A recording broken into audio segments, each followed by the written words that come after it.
Property blocks, too.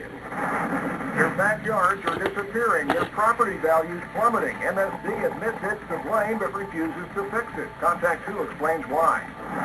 Tonight, some West County residents can only sit back and watch their backyards wash away with each rainfall. It's a major problem that would cost $500,000 to fix. I'm Margie Ellisor. We go digging for answers in tonight's Contact 2. West County homeowners are watching their backyards slowly slip away and their property values sink as well. And MSD admits that it's a fault.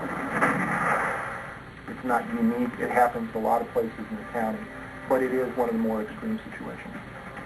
Next, Contact 2 has the heartbreaking pictures of property that is disappearing with every rainfall, plus why MSD says fixing the problem is not a high priority. Also, you did not. So imagine if your backyard was washing away with each rain. Well, that's what's happening in a West County neighborhood. The St. Louis Metropolitan Sewer District admits responsibility, but won't fix it. As Contact 2's Margie Ellisor explains, the homeowners are in trouble. There's about a 20-foot straight cliff drop. Ron and Donna Cox bought their West County home in Pepper Tree Village subdivision 9 years ago. When we first moved in, on the other side of this fence, there was a trail and there were trees. I had to go out there and mow. Within the last 2 years, their backyard has eroded with each heavy rain because of stormwater rushing below. I used to mow all the way down to that tree just about, and all that's gone now. All that's gone. They've had to move their fence several feet because of the erosion. I know I won't be able to ever sell my house.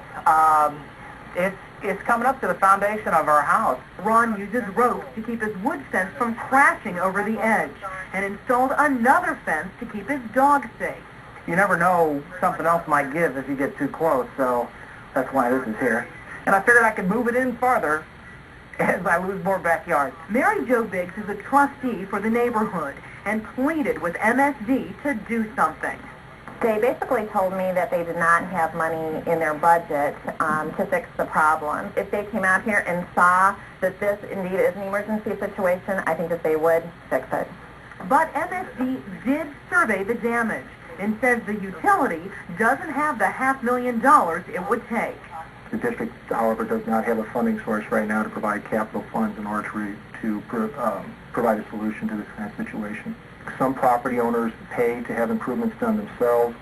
There are subdivision associations who collect funds themselves in order to provide a solution. It's not the subdivision's property, so there's really nothing that we can do as a subdivision.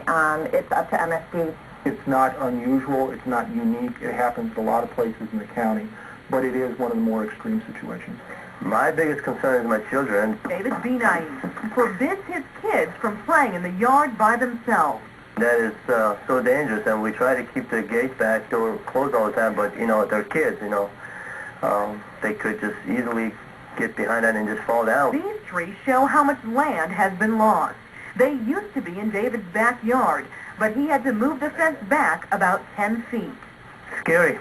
There is no stormwater funding in the county. We need to set up a mechanism in order to provide capital projects in the county for stormwater issues. MSD's Director of Engineering, Brian Hoelscher, hopes to have the funding by 2006. The bottom line is if you buy a house near a creek, you need to be made aware that creeks move, that the environment in of itself, you need to be aware of that, taking that into account when you purchase a home. MSD estimates there are $1 billion in stormwater improvements needed in St. Louis County.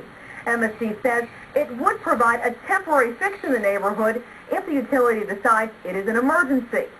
If that doesn't happen, all the residents can do is wait and hope that money comes through in 2006 or take them to court.